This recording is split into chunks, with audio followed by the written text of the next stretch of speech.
Ah oui, ça a l'air bien ça. Tu dois apprendre la théorie musicale pour faire du son. Alors je sens que ça va être un truc en mode pareil, on va hacker la théorie musicale, tu n'as pas besoin de théorie musicale pour faire des prods de rap de merde. C'est parti.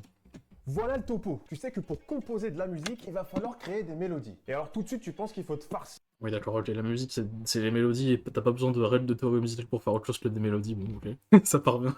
Je suis aigri. la théorie musicale, qu'il faut apprendre à lire des partitions, jouer de la guitare ou du piano et même aller chanter à l'église le dimanche. Tu regardes les cours pas loin de chez toi pour apprendre à faire de la musique, tu te rends compte que c'est Alors t'as pas besoin de cours, vraiment, il y a des vidéos YouTube très bien, genre toute la chaîne de Gradus ad Parnassum, je crois que ça se dit comme ça. Il y a plein de vidéos de théorie musicale qui sont pas trop chiantes, même si c'est un peu chiant. Mais sinon, tu sais, t'as besoin juste d'avoir une base au moins de lecture, enfin de savoir lire une partition. Oui, ça c'est un peu évident parce que si tu veux étudier un peu la musique, si tu lis pas de partition, ça va être très compliqué. Tu pourras pas t'inspirer d'autres œuvres ou d'analyser d'autres œuvres qui sont écrites autrement que en tablature ou quoi, si tu sais pas lire. Voilà, et c'est pas non plus si difficile que ça à lire une partition. Bon, voilà. pas mal cher. Et puis en plus, c'est sympa d'apprendre à lire un nouveau langage qui est pas un. Enfin, c'est beaucoup moins chiant d'apprendre à lire une partition que d'apprendre à lire. Enfin, d'apprendre une autre langue, quoi. Franchement. À l'heure, et qu'en plus de ça, il va te falloir un bon moment avant d'implémenter ce qu'on t'apprend sur ton logiciel de... En plus, t'as pas besoin d'un long moment entre le moment où tu commences à apprendre un peu de théorie musicale et le moment où tu peux l'appliquer. Un bon prof, ça te fait appliquer des trucs de théorie musicale dès le premier cours. Hein. Voilà. production. C'est pas grave. Une fois que une fois que t'apprends juste genre la gamme majeure, tu peux faire plein de trucs déjà. Voilà. Faut arrêter de croire que. Ou même une gamme pentatonique, tu t'apprends la gamme pentatonique, le prof il te fait une impro, enfin il te fait une suite d'accords voilà, qui marche bien avec la gamme pentatonique, et puis toi à côté tu peux déjà improviser des trucs. Voilà. Tu vas sur internet, il y a plein de choses qui sont disponibles, tu te mets à faire tes recherches et là tu tombes sur des créateurs de contenu qui sont plutôt sympas. Sauf que là, c'est la grosse désillusion. Et ouais, beaucoup des créateurs qui parlent de la théorie musicale et de la composition en général abordent le sujet de manière hyper technique et c'est très difficile de s'y retrouver, mais surtout, c'est super compliqué d'implémenter. C'est pas vrai, la plupart des créateurs qui font de la théorie musicale, ils font des trucs un peu nuls avec soi-disant des cheat codes pour pas apprendre la théorie musicale justement. Et au final, oui, tu te perds là-dedans parce que leur truc, en fait, c'est une manière de contourner la théorie musicale et tu la contournes en rajoutant des difficultés. En fait, tu crois que c'est simple parce que t'as une fiche avec écrit des formules ou je sais pas quoi. En réalité, c'est beaucoup plus dur et passer par cette méthode, ça t'amènera jamais au niveau de Torah en apprenant la théorie musicale. Ça dans son logiciel de production. Et donc là, c'est la douche froide. Tu commences à regretter d'avoir foutu le bordel pendant les cours de musique au collège et t'en vas même à en vouloir à tes... Bon, après, les cours de musique au collège, bon, globalement, tu chantes des chansons et puis allez, t'apprends vite fait le nom de Beethoven, Mozart et Chopin et c'est tout, quoi. Ça va pas plus loin que ça. Hein. Allez, tu veux du tambour, voilà. Ou de la flûte à bec. Parents qui t'ont pas inscrit dans ce putain de cours de piano que faisait Enguerrand en 6ème. C'est la merde et là tu te dis que le chemin va être long avant de pouvoir composer tes premiers morceaux. Mais alors comment faire? Est-ce que tu vas devoir utiliser des samples toute ta vie parce que tu ne peux pas composer tes fichiers MIDI? Est-ce que ton oreille va se développer ou est-ce qu'elle va rester aussi pourrie qu'elle est actuellement? Comment est-ce que tu vas pouvoir démarrer des mélodies à chaque fois que tu veux en créer? Bref, est-ce qu'il faut que tu apprennes la théorie musicale pour commencer à faire de la musique? Je me présente, je m'appelle Skylab. La réponse est oui. Parce qu'en fait, les gens, ils croient que la théorie musicale, c'est genre vraiment tout un ensemble de trucs hyper complexes. Alors oui, il y a des trucs très complexes, mais tu les vois à la fin, et t'en as pas besoin pour la vie de tous les jours en tant que compositeur. Et surtout, ça dépend le style que tu fais. Si tu fais des prods de rap, ou t'as pas besoin d'avoir des connaissances ultra fines en orchestration, tu vois. Parce que quand je dis théorie musicale, j'englobe tous les champs de la musique, de la composition, à la lecture de notes, à l'orchestration et tout. Encore une fois, t'as pas besoin d'apprendre tout pour pouvoir faire une mélodie. Je suis DJ producteur et sur YouTube, j'accompagne les artistes dans la simplification de leur méthodologie de production. Donc t'es vraiment au bon endroit parce que je te rassure, on va pas se farcir des cours de théorie musicale ici. Pense bien à t'abonner avant que la vidéo démarre pour ne pas... Enfin, en fait, je comprends pas le truc des gens qui sont effrayés par la théorie musicale. C'est trop bien d'apprendre à lire les notes et tout. Genre, enfin, même d'un point de vue égoïste, t'es en mode, moi je sais lire les notes et tout, voilà, tu sais pas lire, tu peux faire ton intéressant, tu vois. Je sais pas, c'est marrant. Puis c'est trop bien, genre, de te dire, je prends une partition et je peux la jouer, tu vois, même si c'est compliqué un peu au début. Je sais pas, enfin, c'est peut-être juste moi, hein, c'est peut-être juste moi, je kiffe apprendre ça, mais bon. Louper les prochains contenus et apprendre une méthodologie hyper simple qui permettra de finir tes morceaux rapidement. La bonne nouvelle, c'est que tu n'as pas besoin forcément de savoir lire une partition, ni même d'en écrire une pour pouvoir composer tes propres mélodies. Mais ça, je pense que tu le savais. Mais tu n'as pas besoin non plus de te farcir tous les éléments complexes de la théorie musicale. Et pourquoi cela? Après, bon, je pense que je te l'ai dit, les éléments complexes de la théorie musicale, ils vont tourner autant. Bon, j'ai pas l'impression que ce match, ils connaissent non plus beaucoup de choses, ils doivent connaître la base vite fait, ouais, mais c'est tout. Parce que ton besoin, il est très précis. Toi, ce que tu veux, c'est écrire des mélodies faciles et entraînantes sur ton logiciel de production. Tu veux enrichir ton harmonie en ajoutant d'autres éléments de mélodie pour pouvoir avoir quelque chose globalement mais qui sonne bien. Et puis aussi, tu veux sans doute comprendre les bases de mélodie pour comprendre ce qui se passe dans les autres morceaux et ainsi réaliser des remixes, des mashups, des edits, peu importe. Eh ben écoute, voyons ça maintenant dans cette vidéo. Et avant que ça démarre, j'ai un truc super cool à te partager puisque aujourd'hui, tu as l'occasion de prendre 1 heure de rendez-vous avec moi. Ah, et encore une fois, les gens là, qui font des vidéos musicales pour vendre leur formation, hein. Penser à faire des mélodies, et c'est un élément de théorie musicale qui est limite le seul vraiment à bien comprendre, c'est ce qu'on appelle les gammes. Je sais, j'en ai parlé dans plein de mes vidéos, mais quand j'ai beaucoup d'entre vous en appel là, durant 1 heure, à chaque fois que je vous demande si vous connaissez le concept de gamme, la réponse est toujours la même, non.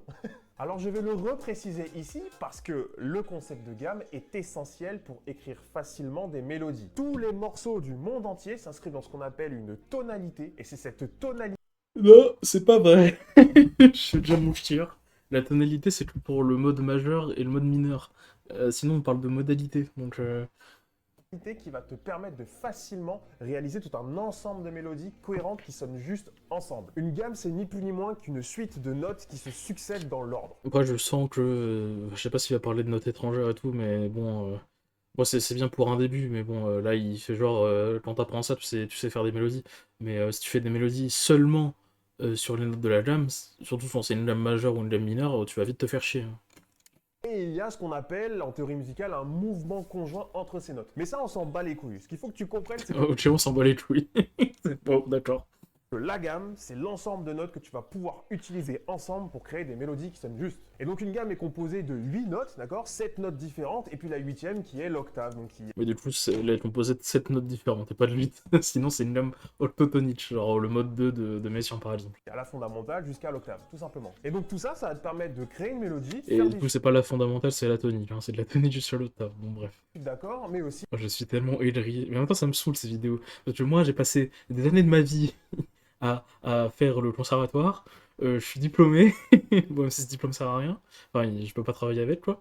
Parce qu'on est dans la France à Macron. J'ai passé des années de ma vie à apprendre ça, voilà. Et t'as des gens sur Internet qui viennent t'apprendre à hacker ça, machin et tout, et vendre leur formation nulle.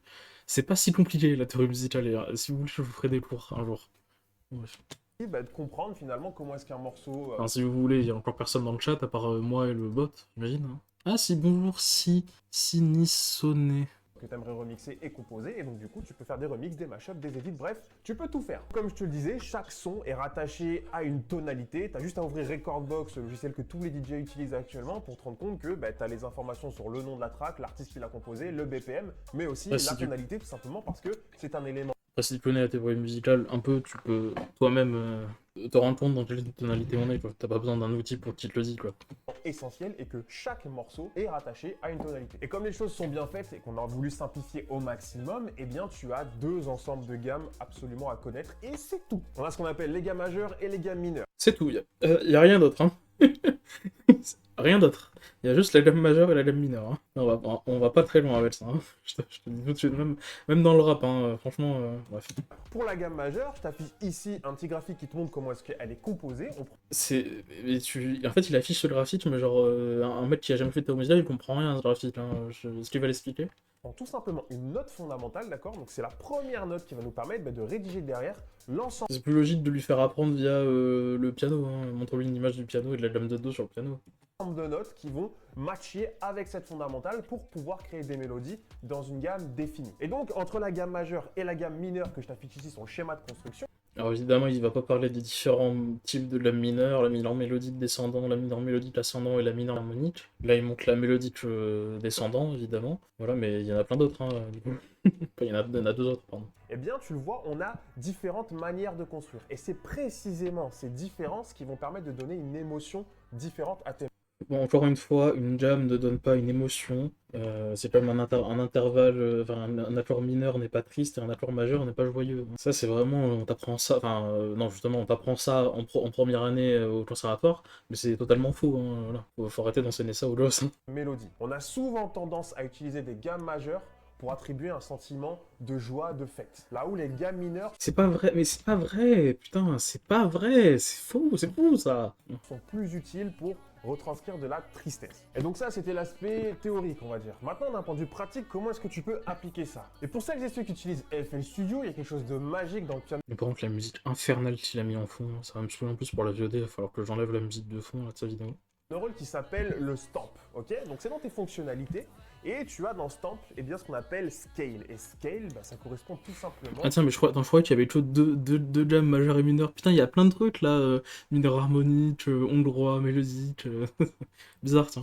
Aux gammes qui sont disponibles. Alors tu vois, il y en a une liste énorme. Et comme je te le disais, tu prends soit une gamme majeure, soit une gamme mineure. Et donc, d'un point de vue pratique, comment est-ce que tu fais? Eh bien, grâce à cet outil d'Effect Studio, tu le vois, tu vas pouvoir sélectionner une fondamentale dans ton piano roll. Si on prend le Do par exemple, eh bien on sélectionne Do et bam, il y a un ensemble de notes. Sinon, t'apprends ta gamme et voilà. Bon, la gamme de Do, c'est pas la plus compliquée à apprendre, quoi. C'est pas la gamme de mi bémol mineur, quoi, ça va. Ou de Do bémol majeur, hein. C'est bon, tu peux apprendre ta gamme de Do majeur. Arrête de. Voilà. Ah non, et encore là, c'est mineur, c'est Do mineur, pardon. Tout simplement qui nous sont suggérées. Toutes ces notes-là qui nous sont suggérées ici par FL Studio sont toutes les notes qui constituent la gamme de Do mineur. Et donc on va pouvoir écrire nos mélodies en Do mineur en suivant les notes que nous suggère FL Studio. Il y a une fonctionnalité que je vous montre à chaque fois qu'on appelle les Ghost Channels que tu peux activer aussi dans les paramètres de ton piano roll. Oui, du coup, ça te bloque parce que du coup, tu auras juste affiché la gamme de do mineur et tu pourras jamais mettre de notes étrangères. Genre la cite napolitaine, là, tu la mets où? Voilà, parce qu'il va se dire, le mec qui comprend pas, que tu lui as pas appris la théorie musicale, il va se dire, mais putain, il pourra jamais mettre un ré bémol pour faire une cite napolitaine. Il pourra jamais mettre un fa dièse pour faire une dominante de dominante. Et il pourra jamais mettre un la béclar pour faire aussi une dominante dominante. Il pourra jamais mettre un mi béclar pour faire une dominante du quatrième degré. Voilà, et du coup ça va rendre sa musique beaucoup plus plate parce qu'il restera que dans la gamme, il mettra aucune note étrangère, il fera aucune modulation. C'est pas, pour moi, c'est pas la bonne manière d'apprendre la musique, quoi. Et ceci va te permettre tout simplement de voir eh bien, toutes les notes qui correspondent à la gamme que tu as créée justement avec la fonction stamp. Tu vas pouvoir les voir sur n'importe quel autre instrument que tu vas ajouter dans le pattern où tu as ajouté justement ces fameuses stamps. Alors bien évidemment, là tu vas peut-être te dire, mais c'est encore un peu trop complexe, comment est-ce qu'on simplifie? Eh bien on simplifie encore plus avec un deuxième. Et Comment tu simplifies encore plus ça, genre? Pourquoi t'as envie de simplifier? C'est bon, genre, contente-toi déjà au moins de ça, pourquoi tu veux simplifier? élément de base super important dont je parle à chaque fois aussi mais que tout le monde oublie, ce sont les accords. Les accords, c'est la base magique de n'importe quel morceau. En tous les cas, c'est comme ça que je démarre tous mes morceaux de mon côté. Une suite de 4 accords, c'est tout ce qu'il me faut. Allez, suite de 4 accords, bon, je sens que ça va être les accords, genre, ça va être 1, 6, 4, 5, encore un truc comme ça. Pour pouvoir démarrer un morceau et construire une vibe. Un accord, c'est quoi en gros? C'est ni plus ni moins que plusieurs notes qu'on va jouer simultanément. Et bien souvent, quand tu es débutant, le type d'accord le plus simple à utiliser, ce sont les accords à 3 notes. Et pour construire Allez, plus je l'ai mis dans mon thread, hein, ça, il va encore faire la mauvaise comparaison, enfin, non, la mauvaise définition, il va dire qu'un accord à 3 notes, c'est genre un accord parfait majeur ou un accord parfait mineur. Sauf qu'un accord à 3 notes, ça peut être Do, Ré bémol, Ré béclar, voilà. Ça peut être ça, un accord à 3 notes. Donc il va parler, lui, d'accord parfait. À 100%, dans 100% des cas, il va parler d'accord parfait. Voilà. Mais en fait, c'est fou, genre, à la limite, si tu veux enseigner le minimum, enseigne vraiment le minimum, genre. Arrête d'enseigner des trucs qui sont pas vrais, genre. Donne la bonne définition des choses. un accord à 3 notes, rien de plus simple. Tu vas prendre dans un premier temps la note fondamentale. On avait dit tout à l'heure qu'on était en Do mineur, et bien écoute, on va pas se faire chier, on va prendre la note de Do comme fondamentale. Et maintenant, on va pouvoir construire notre premier accord. Et pour construire cet accord-là, on a notre fondamentale. Ensuite, on va ajouter ce qu'on appelle la tierce. Chiant, enfin, en termes de théorie musicale, comment est-ce qu'on fait pour la retrouver? Eh bien, grâce aux Ghost Channels, comment on fait? Eh bien, tu as une note qui est suggérée, tu la skips et tu vas jouer celle qui est juste au-dessus. Et maintenant, on va ajouter la troisième note qu'on appelle la quinte en théorie musicale, mais même chose. Qu'est-ce qu'on va se faire chier à compter le nombre de semitons qu'on doit ajouter pour pouvoir la trouver? Ah oui, les semitons, hein. C'est pas des demi-tons, c'est des semitons. FL Studio nous le suggère. On va skipper la note qui est suggérée au-dessus et on va jouer celle qui est juste au-dessus. Et on a la quinte. Et maintenant, tu as un accord de do mineur. Et donc tout l'enjeu, comme je te disais, c'est de faire une suite de 4 accords. Et Attention, les quintes parallèles qui arrivent, attention. pour faire cette suite de 4 accords, soit tu utilises la méthode des accords magiques que je t'ai mis dans une des vidéos que je te lis. Ah, ici. les accords magiques. J'adore les accords magiques. C'est trop bien, les musiques avec les accords magiques. Elles sont trop intéressantes, les musiques avec les accords magiques. Soit tu le fais à l'oreille, c'est-à-dire que le premier accord te suggère un message et toi, tu vas devoir aller en... Alors, le premier accord suggère rien. Ton accord de do mineur, c'est un accord stable, le plus stable possible, en fait. Donc, il va suggérer rien du tout. ajouter un autre. Donc je te suggère de trouver les notes basses pour pouvoir faire ta première suite et puis après venir ajouter en utilisant... Ah oui, et tu prends tes notes basses et ensuite tu mets ton pattern tierce quinte et comme ça t'as que des accords parallèles, t'as que des quintes parallèles. Voilà, bravo à toi. C'est ce que je t'ai dit, deux tierces et de quinte pour chacun de tes accords et tu auras une... Et je dis pas que les quintes parallèles faut vraiment jamais en mettre, mais genre là fais un effort quoi. T'es pas obligé de faire des renversements, hein. Tu peux faire que des accords à l'état fondamental, mais au moins fais une conduite des voix, parce que là vraiment t'as que des sauts d'accords parallèles, c'est moche en fait. D'accord, hyper facile.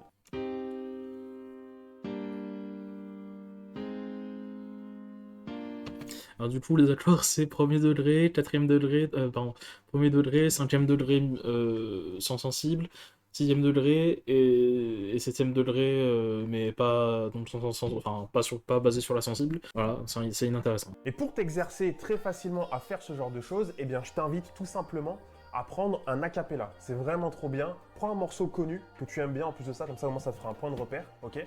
Et tu vas pouvoir écrire une suite d'accords qui va se caler pile poil sur cette voix. C'est vraiment le... Sauf que si la voix c'est une mélodie et pas un truc rappé ou parlé, tu fais comment du coup si tu connais pas le théorie musicale?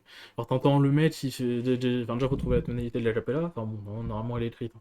Mais genre si le mec dans sa voix, je sais pas, il fait tu t'entends que ça sous-entend un accord de dominante, bah comment il sait le mec qu'il faut mettre un accord de dominante en dessous s'il a pas pris la théorie musicale en fait? Le meilleur exercice que tu peux faire pour apprendre à faire des mélodies qui sonnent juste avec d'autres éléments, parce que pour le coup, tu as une mise en contexte directe, et surtout, comme je te disais, vu que tu connais le morceau de base, eh bien, tu as une référence, et donc tu vas pouvoir voir si ça sonne bien ou pas. Donc là, typiquement, j'ai un exemple que j'ai travaillé avec une personne que j'ai eu en appel, et la personne voulait faire un mashup de Cascada. Bref, j'ai repris la voix du coup de Cascada, et ce qui est bien, c'est que dans un premier temps, la question que je me pose, c'est quelle est la tonalité de base de Cascada? Et donc, la tonalité du morceau, c'est du La bémol majeur. Donc là, je sais que j'ai Ah attends, je sais bien, attends. tonalité Qu'est-ce que j'ai de eu? base de Cascada. Et donc, la tonalité du... Ah, alors attends, parce que je connais pas ce morceau. Mais ah si c'est pas Joseph c'est pas ça? Parce que là c'est marqué Fa mineur. Et qu'est-ce que tu vois? Le morceau, c'est du La bémol. Là c'est La bémol majeur. Ça veut dire que le mec connaît même pas le principe de ton, enfin de relatif, c'est-à-dire que pour une gamme majeure, son relatif mineur sera toujours une tierce mineure en dessous. Donc pour La bémol majeur, ce sera toujours Fa mineur la tonalité relative. Enfin bref. Donc vu qu'en fait il est toujours en mélodie de descendant, et ben en fait il y aura pas d'altération, genre il y aura pas la sensible, il y aura pas le sixième degré rehaussé. Majeur. Donc là, je sais que j'ai ma tonalité. Première chose que je fais, je vais dans l'estampes de mon piano roll et puis je prends comme note fondamentale un La bémol, je choisis comme scale La majeure et puis comme ça au moins j'aurai ma gamme de La bémol majeur. Deuxième chose à faire, c'est de prendre la voix, s'assurer qu'elle est bien au bon BPM du projet. Alors je t'invite même à prendre le BPM de la voix originale, comme ça au moins c'est clair. Maintenant ce qu'il faut faire, c'est faire attention que les accords démarrent au bon moment sur la voix. C'est pas parce que la voix démarre que les accords doivent démarrer maintenant. C'est pas toujours le cas, mais il arrive que ça le soit et pour le coup, dans cet exemple, c'est clair. Et sinon tu veux pas parler du concept d'Anna Cruz, tu veux pas utiliser un peu de vocabulaire au lieu de dire quand la voix elle commence mais pas que les accords ils commencent. T'as un terme qui s'appelle l'Anna Cruz. Voilà, c'est quand la mélodie commence avant le temps. Bref. Maintenant, la chose que l'on va faire, c'est écrire la suite de notre base, donc la suite de notre fondamentale qui nous permet de créer nos accords pour pouvoir justement l'identifier facilement. Et après, on aura juste à créer nos accords avec la méthodologie que je t'ai donnée et on aura notre suite facilement. Pour pouvoir le faire, on va chercher dans un premier temps la première note, la fondamentale du premier accord. Il est possible que ce ne soit pas un La bémol, d'accord? C'est pas parce qu'on écrit en La bémol majeur, qui est la tonalité, que la première note de basse va être un La bémol. Ça peut être totalement autre chose. Ça va être une note qui est dans la gamme de La bémol majeur, ça c'est sûr, mais en revanche, c'est pas forcément celle-ci. Et pour pouvoir la retrouver, eh bien, je t'invite de le faire à l'oreille. Tu prends toutes les notes qui sont surlignées en blanc par les Ghost Channel, et puis tu vas jouer les notes. Oui, tu vas tester tout, et puis à chaque fois que tu feras ça, tu testeras tout parce que tu n'as aucune connaissance musicale et tu es incapable de reconnaître les notes de la mélodie pour te dire, ah bah tiens, elle fait un La bémol, un Do et un Mi bémol dans la mélodie, ah bah c'est sûrement un accord de La bémol majeur en dessous. Et du coup, à chaque fois que tu vas tester, tu vas perdre un temps infini, alors que si tu avais passé un peu de temps à entraîner ton oreille, à faire de la dictée mélodique et à connaître tes gammes, bah tu ferais ça en 2 secondes en fait. Jusqu'à trouver celle qui te paraît le mieux à l'oreille. Une fois que tu l'as identifié, tu passes à la note suivante, et là, même chose aussi. Et puis surtout, enfin, tu le fais à l'oreille, mais si ton oreille n'est pas entraînée, tu vas faire de la merde en fait. Genre, voilà, si, bah, moi, quand j'ai commencé à faire des trucs un peu plus poussés au conservatoire, bah, j'avais un peu une oreille de merde. Bon, maintenant, j'ai développé une oreille quasi absolue. Je dis quasi parce que c'est inné normalement l'oreille absolue, mais bref, je rentrerai pas dans les détails. Mécanisme de tâtonnement, et tu suis vraiment ce que la voix te donne. Si tu sens que la voix monte en termes de notes, eh bien, sans doute, la note de basse va monter également. Non, c'est faux, c'est n'importe quoi. C'est pas parce que la voix monte que ce qui est en dessous monte. D'ailleurs, enfin, genre, justement, enfin, bon, dans les musiques pop, je sais pas, mais enfin, j'ai pas étudié le truc précisément, tu vois. Mais dans la musique classique, des fois, quand la voix monte, la mélodie monte, et ben par mouvement contraire, ce qu'on appelle ça mouvement contraire, la basse va descendre, tu vois. Parce que sinon, ça fait que des parallélismes. Voilà. Du coup, la richesse harmonique des conduites de voix sera amoindrie. Si tu sens qu'elle baisse, eh bien fais-la baisser également. Et tu verras que grâce à ça, tu vas vraiment apprendre à comprendre comment est-ce qu'une voix te donne des informations pour créer ta structure de mélodie derrière. Donc c'est vraiment un mécanisme super utile et surtout ça va te permettre de créer des mélodies qui sonnent justes. Et à partir de ça, eh bien, on reprend la méthodologie que je t'ai donnée et on va créer tous les accords. Voilà, et tu refais tous tes accords parallèles avec des temps parallèles de merde. Voilà.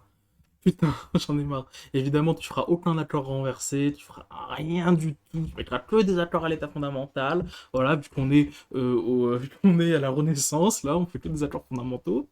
Putain. À partir des notes de base que nous Ouais, avons. encore j'abuse, à la Renaissance, il y a quand même des trucs un peu plus élaborés.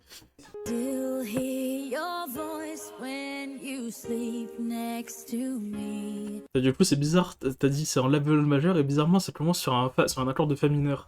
Voilà. Bizarre, peut-être parce que le truc est en Fa mineur. Je sais pas, peut-être parce que tu sais pas ce que c'est une tonalité relative. Peut-être parce que en fait, ta formation, c'est de la merde, peut-être, tu vois. Peut-être, je sais pas, hein. Mais... Et donc là, tu as une suite de 4 accords qui matchent super bien avec la voix de Cascada. Et donc tu pourrais partir sur un remix hyper facilement. Et ça, on l'a fait vraiment en 2-2 sans avoir énormément de connaissances en termes de théorie musicale. Donc moi, ce que je t'invite à faire, c'est de prendre toutes les voix que tu kiffes et que tu connais bien, et puis de t'amuser à composer des suites d'accords. Moi, ce que je te conseille de faire, c'est de faire un peu de théorie musicale.